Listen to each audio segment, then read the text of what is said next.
اعوذ باللہ من الشیطان الرجیم، بسم اللہ الرحمن الرحیم۔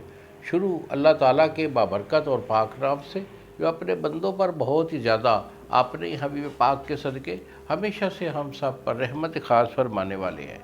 کشتہ ساز حکیم بابا سیف اللہ کی طرف سے میرے تمام دوستوں کو السلام علیکم ورحمۃ اللہ وبرکاتہ۔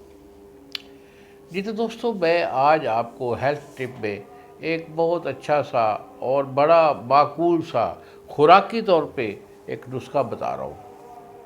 اگر آپ اسے اپنے معمولات زندگی میں شامل رکھیں گے تو انشاءاللہ کبھی بھی آپ کے اندر نہ تو آپ کی مادہ منویہ جو ہے وہ کم رہے گا اور نہ آپ کا ڈھیلا پن رہے گا۔ یعنی اس سے دونوں چیزیں کور ہوتی ہیں کہ آپ کا مادہ منویہ جو ہے وہ بھی کثیر مقدار میں بنتا رہے گا، اور اعصاب کو، دماغ کو طاقت آنے کے بعد آپ کا جو اسٹیمنا ہے وہ 100% ٹھیک رہے گا۔ تو اس میں آپ نے بیٹا لینا ہے بادام، مغز بادام۔ یہ آپ کا جو ہے 1 پاؤ ہے، 1 پاؤ یعنی 250 گرام یا مغز بادام لیں گے۔ اس کے بعد آپ لے لینا چلغوزہ۔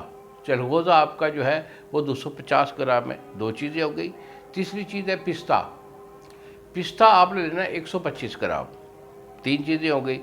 اور چوتھی چیز ہے موسلی سفید۔ موسلی سفید جو ہے یہ آپ کی 100 گرام ہے۔ تو ان چاروں چیزوں کا آپ نے صفوف کر لینا ہے۔ صفوف کر کے گرینڈ کر کے اسے ڈبے میں محفوظ رکھیے۔ 1 چمچ صبح اور 1 چمچ شام۔ یہ نہار منہ بھی کھا سکتے ہو اور کھانا کھانے کے بعد بھی لے سکتے ہو، یعنی صبح شام 2 ٹائم 1 پاؤ دودھ کے ساتھ اسے ریگولر جو ہے 1 چمچ استعمال کرتے رہیں۔ شروع میں 15 دن، 10 سے 15 دن کا آپ نے پرہیز کرنا ہے ہم بستری سے۔ اس کے بعد کوئی اس کا پرہیز نہیں ہے۔ انشاءاللہ ریگولر اسے استعمال کرتے رہیں، پاور آپ کی ہمیشہ بحال رہے گی۔ مزید اگر میرے سے مشورہ کرنا چاہیں تو یہی بیٹا میرے 2 نمبر ہیں جو سامنے سکرین پر آ رہے ہیں، مجھے فون کال کریں، میرے سے مشورہ کر لیں۔ میتھڈ میں نے آپ کو بتا دیا، تو اسے استعمال میں رکھیے۔ اللہ تعالیٰ آپ کا حامی و ناصر ہو۔ السلام علیکم ورحمۃ اللہ وبرکاتہ۔